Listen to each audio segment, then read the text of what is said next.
Saat ini, kelapa sawit Indonesia telah berkembang menjadi bagian yang paling penting di dunia. Dalam hal produksi minyak sawit, Indonesia saat ini menjadi nomor satu dan telah mengalahkan Malaysia. Dari 64 juta ton produksi sawit dunia, Indonesia menyumbang lebih dari setengahnya yaitu 35 juta ton. Indonesia menyumbang 54% dari produksi minyak sawit dunia. Apa kunci dari prestasi ini?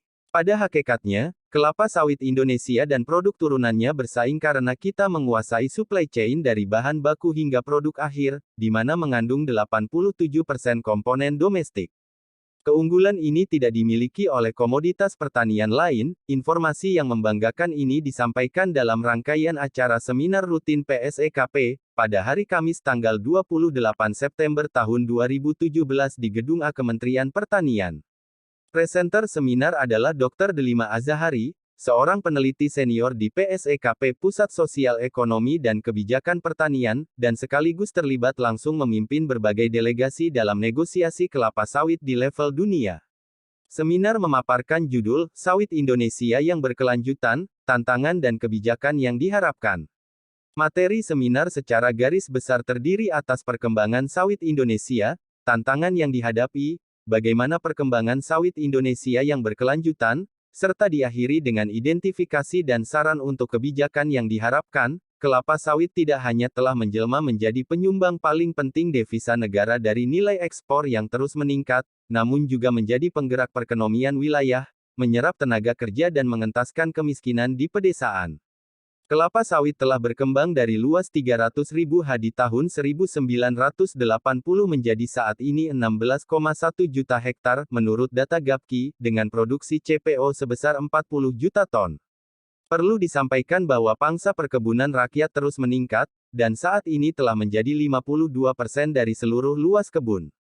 Luas total perkebunan rakyat diduga telah mencapai 9 juta hektar, bukan lagi 6 juta hektar sebagaimana sering diberitakan. Sementara, luas kebun kelapa sawit BUMN relatif sedikit yakni hanya 515 hektar, keseluruhan kebun sawit tersebut telah mampu menyerap 4,2 juta orang tenaga kerja untuk sawit rakyat, namun secara keseluruhan adalah 8,2 juta orang. Sawit juga menjadi sumber penghidupan bagi 1,5 juta keluarga petani kecil. Secara ekonomi, sawit telah berperan sebagai kontributor ekonomi utama wilayah, dalam setidaknya 31 kabupaten dan kota di Indonesia. Banyak wilayah dan kota berkembang karena sawit terutama di Provinsi Riau, serta sebagian wilayah di Pulau Kalimantan dan Sulawesi. Prestasi ini tentu sebuah pencapaian yang sangat membanggakan, di tengah berbagai kampanye negatif yang selalu membayangi. Sawit menghadapi banyak tantangan berupa kampanye hitam internasional terhadap minyak sawit. Isu ini mesti dimaknai secara lebih luas, karena sesungguhnya berada dalam tataran persaingan ekonomi minyak nabati global. Isu-isu lain yang sering mengemuka berkenaan pula dengan permasalahan gizi dan kesehatan, sosial dan pembangunan pedesaan, serta lingkungan dan aspek keberlanjutannya. Bagaimanapun, manajemen perkebunan yang berkelanjutan merupakan satu keniscayaan. Karena itu, telah cukup lama Indonesia memiliki skema untuk pembangunan sawit yang berkelanjutan, yakni berupa ISPO Indonesia Sustainable Palm Oil, yang bersifat mandatori.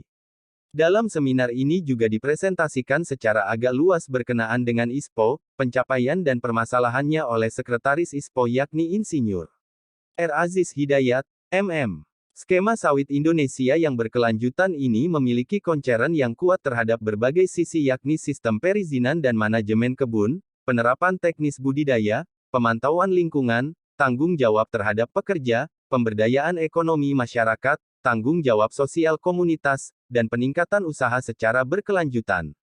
Upaya keras selama ini merumuskan skema perkebunan sawit berkelanjutan serta implementasinya, telah mampu menghasilkan prestasi sebagai negara dengan Prosi Certificate Sustainable Palm Oil terbesar di dunia.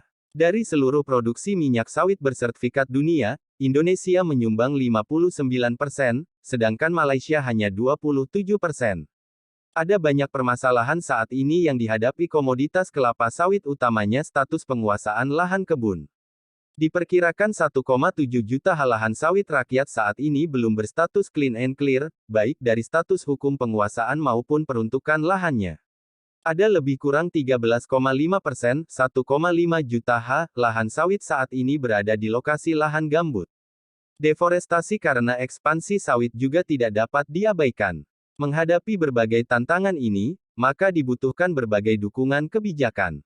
Pemakalah mencatat ada 9 kebijakan yang dibutuhkan yakni, 1. Peningkatan produktivitas perkebunan sawit rakyat melalui program replanting, 2. Penyediaan bibit sawit yang bersertifikat, 3. Peningkatan akses finansial pekebun rakyat melalui program sertifikasi lahan rakyat, 4. Peningkatan nilai tambah melalui hilirisasi, 5. Stabilisasi harga melalui peningkatan pasar domestik dan pasar kawasan, 6. Diplomasi dan kerjasama investasi dan perdagangan, 7. Perbaikan infrastruktur dan fasilitasi perdagangan, 8. Data dan informasi, serta 9. Penguatan organisasi petan dan pelaku usaha.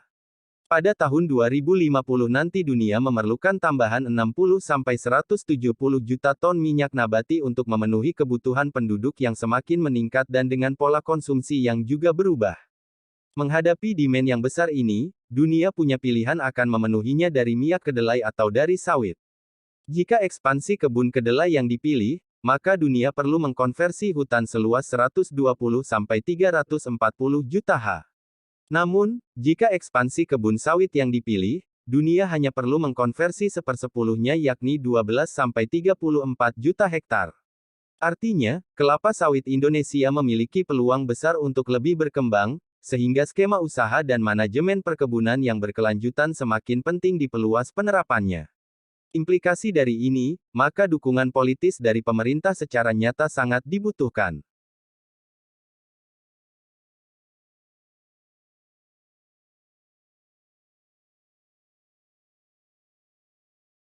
Mau bergaya ini bos ini.